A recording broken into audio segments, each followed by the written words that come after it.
అందరికీ నమస్కారం. యాంకర్ శ్యామల వంకర మాటలు ప్రారంభించారండి. ఆమె హఠాత్తుగా ఏ రాజకీయ అనుభవం లేకుండా వైఎస్ఆర్ పార్టీకి అధికార ప్రతినిధి అయ్యారు.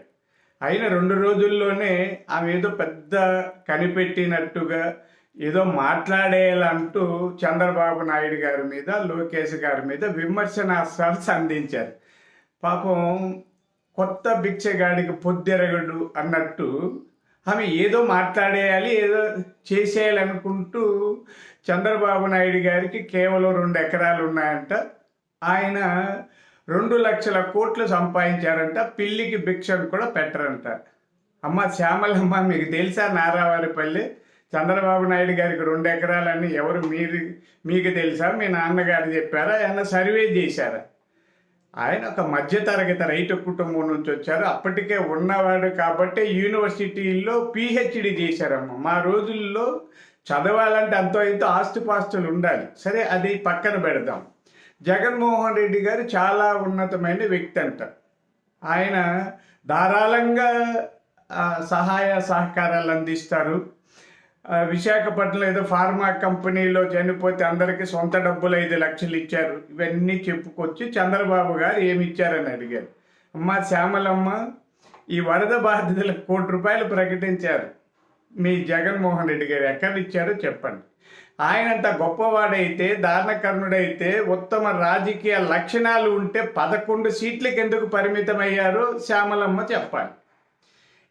ఈ ప్రపంచంలో అత్యంత అవినీతిపర రాజకీయ నాయకుడు జగన్మోహన్ రెడ్డి గారు అన్న విషయం అందరికీ తెలుసమ్మా. శ్యామలమ్మ 16 నెలలు జైల్లో ఉండొచ్చాడు. 5 ఏళ్ళుగా బెయిల్ మీద ఉన్నారు. ఆయన గతం అంతా మీరు ఒకసారి చెప్పాలి. వాళ్ళ బాబాయిని ఎవరు చంపారో శ్యామల చెప్పాలి. కోడికత్తి డ్రామా ఎందుకు ఆడారో శ్యామల చెప్పాలి. ఏదో అధికార ప్రతినిధి అయిపోయాము కదా అని నోటుకొచ్చినవన్నీ మాట్లాడి సొల్లు కబుర్లు చెప్పితే ఆమె చిట్టా బయట పెట్టాల్సి వస్తుంది.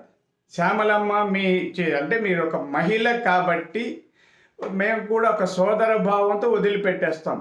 రోజా గారు మీకంటే ఎక్కువ నోరేసుకొని మాట్లాడి ఇప్పుడు దిక్కు లేకుండా ఉన్నారు. చెత్తగా చిత్తుగా ఓడిపోయారు. మిమ్మల్ని కూడా ఆమె ఆవహించి, లేదా ఇంకెవరో నానీనో వంశీనో రాంబాబు వీళ్ళంతా ఆవహించి అబద్ధాలు మాట్లాడడం, అవహేళనలు చేయడం, వెక్కిరించడం ప్రారంభిస్తే మీ జీవితంలో ఉన్న చీకటి కోణాలని చూపాల్సి వస్తుంది. తట్టుకోలేవమ్మా. గతంలో కూడా 1-2 సార్లు ఏడ్చావు నన్ను ఇలా ట్రోలింగ్ చేస్తున్నారని. అంటే మిమ్మల్ని ఏమన్నా అంటే కళ్ళల్లో నీళ్ళు ఉంటాయి, నేను మహిళ, నేను యాంకరు, ఏదో చెప్పుకుంటారు. అబద్ధాలు చెప్తూ, అభూత కల్పనలు చేస్తూ ఇదే రాజకీయం అనుకుంటే చాలా దెబ్బతినాల్సి వస్తుంది. ఎప్పటికైనా యాంకర్ శ్యామల గారు అధికార ప్రతినిధిగా మాట్లాడండి. ఆమె ఇంకా ఏదో చేయాలనుకుంటే, ఈ వంకరి మాటలు మానకపోతే యాంకర్ శ్యామల గారి చీకటి కోణాలన్నింటిని కూడా బహిరంగ పరచాల్సి వస్తుందన్న విషయం ఆమె గుర్తిస్తే మంచిదే.